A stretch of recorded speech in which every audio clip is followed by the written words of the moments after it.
Assalamualaikum warahmatullahi wabarakatuh. Selamat datang di sosialisasi Gerakan Pekerja Perempuan Sehat Produktif. Pada kesempatan kali ini kita akan sama-sama membahas mengenai konseling kontrasepsi pada wanita produktif. Sebelum kita memulai sosialisasi kita pada hari ini, lebih baiknya kita berdoa agar diberikan kelancaran selama pembelajaran ini atau selama sosialisasi ini. Berdoa dipersilakan. Baik, cukup. Ya, langsung saja kita ke topik pembahasan mengenai konseling kontrasepsi pada wanita produktif. Apakah kontrasepsi itu? Kontrasepsi itu adalah alat pencegahan kehamilan. Ada beberapa metode kontrasepsi yang dapat atau yang paling sesuai dengan keinginan dan keadaan kita saat ini.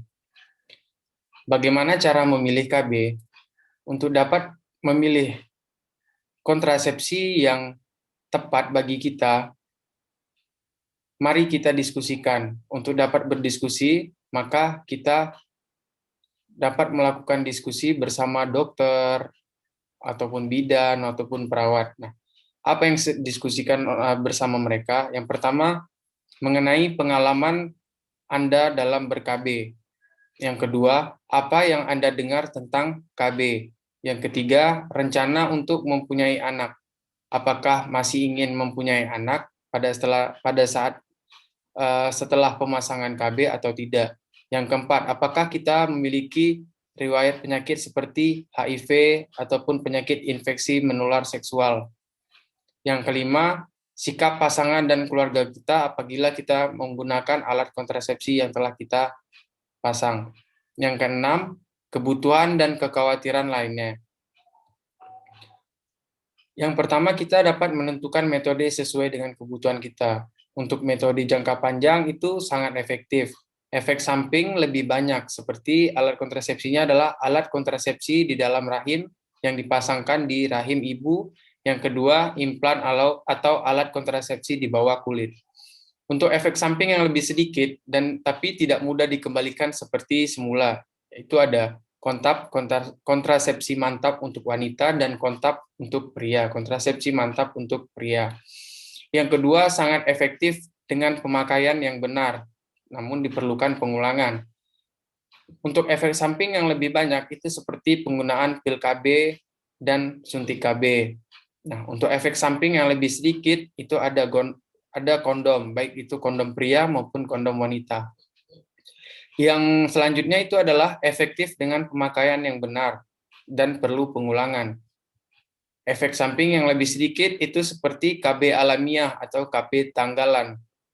Nah, penting digarisbawahi di sini untuk dapat melindungi dari kehamilan dan melindungi dari infeksi menular seksual yang ada saat ini, yang dapat melindungi dan dari kehamilan dan juga infeksi menular seksual hanyalah kondom. Metode apa yang akan digunakan? Nah, untuk dapat memilih metode apa yang digunakan sesuai dengan kebutuhan kita, yang pertama itu ada, seperti yang dikatakan tadi, ada alat kontrasepsi dalam rahim, yang kedua ada susuk atau implan, yang ketiga ada kontrasepsi mantap wanita, yang keempat ada kondom wanita, kelima ada pil KB dan suntik KB 3 bulanan dan 1 bulanan. Untuk alat kontrasepsi di dalam rahim, itu alatnya berbentuk kecil yang dipasangkan di dalam rahim oleh dokter. Nah, untuk alat kontrasepsi dalam rahim ini itu sendiri, itu sangat efektif dan aman. Dan dapat dicabut kapan saja apabila diinginkan. Nah, untuk alat kontrasepsi di dalam rahim ini, itu mampu bekerja hingga 10 tahun, tapi tergantung dengan jenis alat kontrasepsi dalam rahim yang ingin kita gunakan. Yang selanjutnya, untuk penggunaan alat kontrasepsi di dalam rahim ini, itu dapat menambah pendarahan haid atau menyebabkan kram pada panggul atau pada bagian perut. Yang selanjutnya, sekali lagi, untuk alat kontrasepsi dalam rahim itu tidak melindungi dari penyakit infeksi menular seksual ataupun penyakit HIV.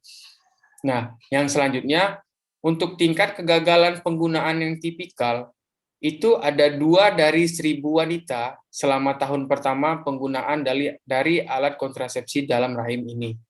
Tingkat kegagalan yang penggunaan sempurna itu ada 2 juga dari 1.000 wanita selama tahun pertama penggunaan. Apa kelebihan dan kekurangan dari alat kontrasepsi di dalam rahim ini? Kita lihat kalau untuk kelebihannya, yang pertama itu sangat efektif dan aman. Yang kedua, dapat digunakan dalam jangka panjang. Yang ketiga, mungkin cocok untuk wanita yang tidak bisa mengkonsumsi alat kontrasepsi yang mengandung hormon estrogen. Yang selanjutnya, mungkin cocok untuk wanita yang sedang menyusui. Dan selanjutnya, dan yang terakhir, kelebihannya adalah mengurangi risiko untuk kanker endometrium. Kekurangannya, yang pertama itu bisa menyebabkan perdarahan, baik itu setelah pemasangan ataupun pada saat dilakukan pemasangan alat kontrasepsi tersebut. Yang kedua, dapat timbul rasa sakit atau ketidaknyamanan selama pemasangan atau setelah pemasangan. Dan selanjutnya itu adalah infeksi. Dan yang terakhir, tidak bosannya diulang bahwa alat kontrasepsi di dalam rahim ini itu tidak melindungi dari infeksi menular seksual. Siapa saja yang boleh menggunakan alat kontrasepsi di dalam rahim ini? Sebagian besar perempuan bisa memakai alat kontrasepsi dalam rahim secara aman, kecuali jika seseorang tersebut sedang hamil. Yang kedua, baru saja melahirkan, yaitu 2-28 hari pasca persalinan. Yang ketiga, memiliki risiko penyakit infeksi menular seksual seperti HIV mungkin. Yang keempat, menstruasi yang tak biasa, seperti durasi dan siklus menstruasi yang tidak normal seperti orang lainnya. Yang selanjutnya, seseorang tersebut mengalami infeksi atau masalah pada organ perempuan. Bagaimana untuk efek samping setelah pemasangan? Sebagian besar efek samping itu tidak berbahaya dan bukan merupakan tanda-tanda suatu penyakit yang serius. Setelah pemasangan, efek samping yang mungkin timbul seperti kram selama beberapa hari. Yang kedua, bercak atau flek selama beberapa minggu. Untuk efek samping umum lainnya, itu adalah haid menjadi lebih lama dan lebih banyak. Yang kedua, bercak di antara siklus haid. Dan yang terakhir, kram atau rasa nyeri selama haid. Tapi itu semua dapat berkurang setelah beberapa bulan dari penggunaan alat kontrasepsi dalam rahim ini. Alat kontrasepsi yang selanjutnya itu ada susuk atau implan yang dipasangkan di bawah dari kulit dari lengan atas ibu. Implan itu adalah alat yang berbentuk tabung plastik yang berjumlah 1, 2, atau bahkan 6 yang diletakkan di bawah kulit lengan atas dari ibu. Nah, susuk atau implan ini itu sangat efektif. Efektif selama penggunaan 3 tahun untuk jumlah tabung kapsulnya 1-2 dan 5 tahun untuk jumlah 6 kapsul. Untuk susuk dan implan ini itu mudah untuk berhenti dan kapan saja bisa dikeluarkan jika diinginkan. Dan susuk dan implan ini itu aman bagi hampir semua perempuan. Namun, susuk atau implan ini bisa saja mempengaruhi dari siklus dan durasi dari haid. Selanjutnya, untuk susuk dan implan ini itu tidak melindungi terhadap penyakit infeksi menular seksual seperti HIV mungkin. Nah, untuk tingkat kegagalan sendiri yang penggunaan tipikal 2 dari 1.000 wanita selama tahun pertama penggunaan, dan untuk tingkat kegagalan penggunaan yang sempurna 2 dari 1.000 wanita selama tahun pertama penggunaan alat kontrasepsi ini. Siapa saja yang boleh menggunakannya? Sebagian besar perempuan bisa memakai alat kontrasepsi di bawah kulit ini dengan aman. Yang tidak diperbolehkan adalah bagi ibu yang sedang menyusui kurang dari 6 minggu. Yang kedua, mungkin sedang hamil. Yang ketiga, memiliki gangguan kesehatan yang serius.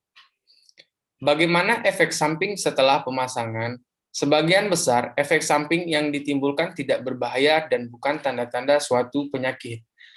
Efek samping yang sangat umum itu seperti bercak atau haid ringan. Yang umum itu adalah haid yang tidak teratur, dan yang jarang adalah tidak haid sama sekali atau yang lain-lainnya.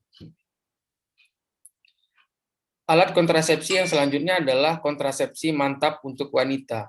Alat kontrasepsi mantap untuk wanita ini adalah merupakan tindakan operasi yang dilakukan oleh dokter.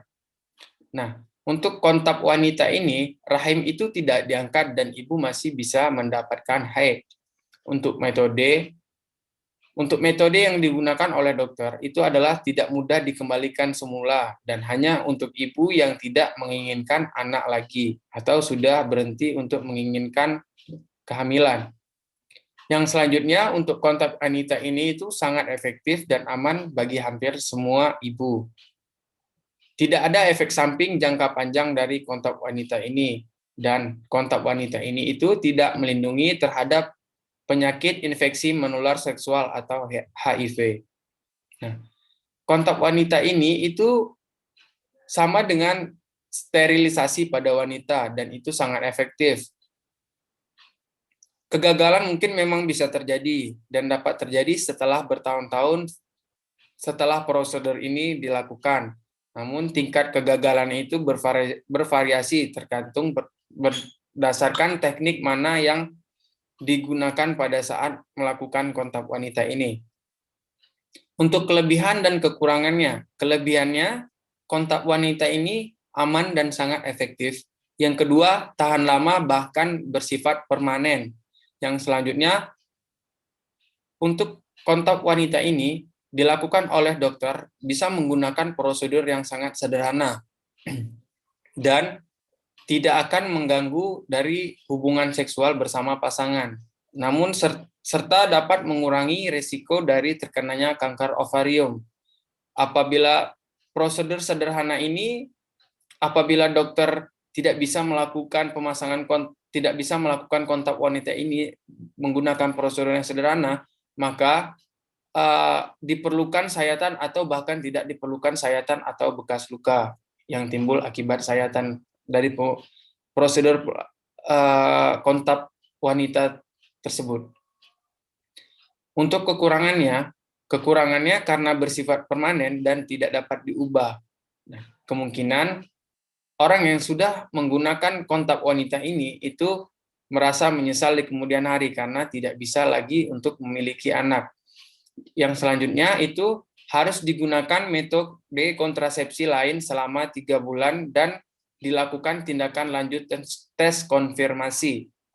Nah, dan yang terakhir untuk kekurangannya adalah kemungkinan terkait prosedur yang dilakukan atau terkait operasi jangka panjang itu menimbulkan komplikasi seperti nyeri, perdarahan, infeksi di tempat sayatan apabila dilakukan sayatan, dan trauma ke organ yang berdekatan di bagian perut. Kapan kontak itu bisa digunakan atau kontrasepsi mantap pada wanita itu bisa digunakan? Sebagian besar perempuan bisa memakai kontak dan perlu ditunda jika baru 1-6 minggu persalinan. Yang kedua, mungkin sedang hamil. Dan yang ketiga, terdapat infeksi atau gangguan pada organ kewanitaan. Dan yang terakhir, memiliki gangguan kesehatan lain yang serius atau berat. Kapan kembali ke dokter? Pada minggu pertama, segera kembali jika mengalami demam tinggi, nanah atau luka berdarah di tempat sayatan. Yang ketiga, mengalami nyeri, panas, bengkak, dan juga kemerahan. Yang selanjutnya, nyeri itu berlanjut atau semakin parah, mungkin bahkan sampai menyebabkan kram ataupun nyeri perut. Selanjutnya, menimbulkan diare, dan yang terakhir, pingsan atau sangat merasa pusing. Di lain waktu, segera kembali jika Anda merasa hamil, dan yang terakhir sakit atau nyeri pada perut atau sering sekali pingsan. Nah, kontrasepsi yang selanjutnya itu adalah kondom wanita. Kondom wanita ini itu untuk mencegah kehamilan dan infeksi menular seksual termasuk HIV. Jadi kondom ini hanya satu-satunya alat kontrasepsi yang dapat mencegah dari penyakit infeksi menular seksual termasuk HIV. Untuk kondom wanita ini itu sangat efektif bila digunakan setiap kali bersenggama atau melakukan hubungan seksual bersama pasangan. Untuk kondom wanita ini itu bisa hanya kondom saja yang digunakan dan atau bersamaan dengan metode kontrasepsi yang lainnya. Untuk kondom wanita ini mudah didapat dan digunakan. Nah, untuk pemasangan pada kondom wanita ini perlu dibicarakan terlebih dahulu pada pasangan. Tingkat kegagalan dari penggunaan yang tipikal dari kondom wanita ini adalah 210 dari 1000 wanita selama tahun pertama penggunaan, dan tingkat kegagalan dari penggunaan yang sempurna itu ada 50 dari 1000 wanita selama tahun pertama penggunaan. Apa kelebihan dan kurangnya? Kelebihannya adalah melindungi dari kehamilan dan juga infeksi menular seksual atau HIV. Yang kedua, dapat digunakan dengan pelumas yang berbahan dasar oli. Yang ketiga, pasangan pria mungkin lebih menemukannya nyaman dan tidak perlu terlalu menyempit daripada kondom yang biasanya digunakan oleh pria. Yang selanjutnya, tersedia di apotik tanpa resep dari dokter. Untuk kekurangan sendiri dari kondom wanita ini itu adalah beberapa wanita mungkin mengalami masalah dalam memasukkannya atau penggunaannya dengan benar. Yang kedua, lebih mahal dari kondom pria. Yang ketiga, cincin yang terdapat pada kondom wanita mungkin bisa menyebabkan ketidaknyamanan saat berhubungan seksual bersama pasangan. Dan yang terakhir, kondom wanita ini mungkin lebih berisik daripada kondom pria pada saat kita melakukan hubungan seksual bersama pasangan. Hal yang perlu diingat, untuk efektif kondom ini itu harus digunakan setiap kali melakukan hubungan seksual bersama pasangan. Pastikan Anda memiliki persediaan kondom yang cukup. Jika kondom robek, pertimbangkan untuk penggunaan kontrasepsi darurat sesegera mungkin. Dan jangan pakai pelicin yang berbahan dasar minyak. Dan terakhir adalah simpan kondom itu di tempat yang terlindung dari sinar matahari secara langsung. Untuk metode kontrasepsi yang selanjutnya adalah suntik 3 bulan dan 1 bulan. Untuk suntik 3 bulanan, ini suntik itu diberikan setiap 3 bulan. Sangat efektif, mudah untuk berhenti, namun perlu waktu untuk dapat hamil. Dan untuk suntik yang 3 bulanan ini, aman bagi hampir semua perempuan dan tidak melindungi dari resiko terkenanya penyakit infeksi menular seksual atau HIV. Untuk suntik yang 1 bulan, satu suntikan setiap 1 bulan, dan sangat efektif dan mudah untuk berhenti, serta aman untuk hampir semua perempuan. Untuk suntik 1 bulanan ini juga tidak dapat melindungi terhadap dari penyakit infeksi menular seksual ataupun HIV. Nah, efektivitasnya bagaimana? Untuk tingkat kegagalan dari penggunaan tipikal kontrasepsi suntik 3 bulanan maupun 1 bulanan ini adalah 60 dari 1000 wanita selama tahun pertama penggunaan. Sedangkan untuk tingkat kegagalan dari penggunaan yang sempurna, 2 dari 1000 wanita selama tahun pertama penggunaan. Kelebihan dan kekurangan dari alat kontrasepsi ini adalah, kelebihan yang pertama, itu sangat efektif dan tahan lama. Yang kedua, aman dan nyaman. Yang ketiga, tidak mengganggu pada saat berhubungan seksual. Selanjutnya adalah efektivitas tidak terpengaruh oleh kebanyakan obat. Jadi, penggunaan alat kontrasepsi ini tidak mengganggu efektivitas dari penggunaan alat kontrasepsi ini apabila kita sedang mengonsumsi obat dalam jumlah banyak. Yang selanjutnya dapat mengurangi kram pada saat menstruasi, serta dapat mengurangi risiko dari kanker endometrium. Yang selanjutnya dapat memperbaiki gejala endometriosis dan nyeri panggul yang bersifat kronis. Yang selanjutnya dapat menurunkan insidensi kejang pada perempuan atau wanita yang menderita penyakit epilepsi. Untuk kekurangannya sendiri, awalnya mungkin perdarahan paling banyak menyebabkan ketidakteraturan dan efek samping yang umum dapat ditimbulkan. Selanjutnya, pendarahan cenderung lebih sedikit dan lebih ringan. Yang selanjutnya adalah menyebabkan penurunan mineral pada tulang yang dapat kembali normal ketika seorang wanita atau perempuan tersebut berhenti menggunakan alat kontrasepsi ini. Yang selanjutnya, mungkin terkait dengan perubahan nafsu makan dan atau berat badan bisa bertambah pada beberapa wanita ataupun perempuan. Selanjutnya adalah beberapa wanita mungkin memiliki efek samping seperti timbulnya jerawat, merasa sakit kepala, sensitif yang berlebih di payudara, masalah terhadap mood atau depresi, dan perubahan dalam gairah seksual. Butuh waktu lebih lama untuk mendapatkan hamil setelah penggunaan alat kontrasepsi ini atau setelah suntikan yang terakhir. Dan sekali lagi, untuk alat kontrasepsi ini tidak dapat melindungi dari infeksi menular seksual. Siapa saja yang boleh menggunakan alat kontrasepsi ini? Sebagian besar perempuan bisa memakai suntik KB secara aman. Biasanya tidak dibolehkan jika memiliki tekanan darah tinggi, menyusui kurang dari 6 minggu, sedang hamil, dan memiliki kondisi kesehatan yang serius. Untuk efek samping setelah pemasangan, sebagian besar untuk efek samping itu tidak berbahaya dan bukan tanda-tanda dari penyakit. Efek samping yang sangat umum itu seperti terjadinya perubahan haid bulanan. Yang umum adalah berat badan mungkin naik, dan untuk yang tidak umum, timbul keluhan lain yang mungkin dirasa berat oleh pengguna kontrasepsi ini. Apa yang perlu diingat dari penggunaan alat kontrasepsi ini? Yang pertama, nama suntikan Anda pada saat Anda menggunakan alat kontrasepsi ini. Yang kedua, kapan harus kembali. Yang ketiga, efek samping umumnya tidak berbahaya, namun bisa datang kembali jika efek samping yang muncul itu merasa mengganggu keseharian kita. Selanjutnya, kembali untuk suntikan berikutnya atau jika mengalami keluhan.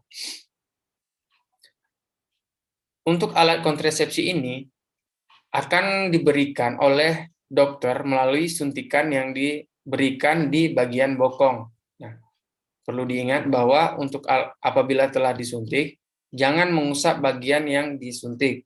Kapan harus kembali ke dokter? Setiap 3 bulan untuk jadwal 3 bulanan, dan setiap 1 bulan untuk jadwal bulanan.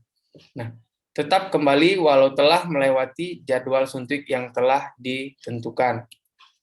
Untuk alat kontrasepsi selanjutnya adalah pil KB. Pil KB ini harus diminum 1 pil setiap harinya, tidak boleh terputus. Nah, untuk tingkat keefektifannya, efektif dan mudah untuk berhenti, aman untuk hampir semua ibu, membantu mengurangi perdarahan menstruasi dan kram, tidak memberi perlindungan terhadap infeksi menular seksual ataupun HIV. Selanjutnya, untuk tingkat kegagalan dari penggunaan tipikal dari pil KB ini, 90 dari 1.000 wanita selama tahun pertama penggunaan. Dan tingkat kegagalan untuk penggunaan yang sempurna, itu ada 3 dari 1.000 wanita selama tahun pertama penggunaan. Kelebihan dan kekurangannya. Untuk kelebihannya, pil KB ini itu sangat efektif, tidak mengganggu dalam berhubungan seksual, dapat mengurangi atau menghilangkan pendarahan haid dan kram pada bagian panggul ataupun perut. Yang selanjutnya dapat mengurangi gejala pramenstruasi. Untuk kekurangannya sendiri, efektivitas mungkin dapat berkurang apabila seseorang tersebut sedang mengonsumsi obat lainnya. Kemudian dapat menyebabkan perdarahan yang tidak teratur atau munculnya bercak darah. Yang selanjutnya adalah dapat menyebabkan nyeri pada bagian payudara dan mungkin saja bisa merasakan mual atau sakit kepala. Kekurangan yang lainnya adalah harus diambil setiap hari di waktu yang sama. Jadi untuk pil KB ini itu harus digunakan setiap hari sesuai aturan yang telah dijelaskan oleh dokter. Yang selanjutnya, untuk pil KB ini itu tidak melindungi dari infeksi menular seksual atau penyakit HIV/AIDS. Siapa saja yang boleh menggunakan? Sebagian besar perempuan bisa memakai pil dengan aman, kecuali jika merokok dan berusia lebih dari 35 tahun, memiliki tekanan darah tinggi, baru 3 minggu melahirkan, menyusui kurang dari 6 bulan, mungkin sedang hamil, atau memiliki masalah kesehatan lain yang serius. Bagaimana efek samping setelah pemasangan? Sebagian besar efek samping itu tidak berbahaya dan bukan tanda-tanda dari suatu penyakit. Tidak bahaya yang mengalami biasanya segera hilang setelah beberapa bulan. Untuk efek samping yang umum itu adalah seperti merasa mual-mual, yang kedua munculnya flek atau bercak di antara massa head, yang ketiga timbulnya rasa sakit kepala ringan, yang keempat nyeri pada bagian payudara, dan yang terakhir adalah berat badan mungkin naik atau turun. Sekian sosialisasi yang dapat saya berikan. Apabila ada kesalahan dalam penyampaian maupun sikap selama penyampaian, mohon dimaafkan. Lebih dan kurangnya saya mohon maaf. Wabillahi taufik wal hidayah. Wassalamualaikum warahmatullahi wabarakatuh.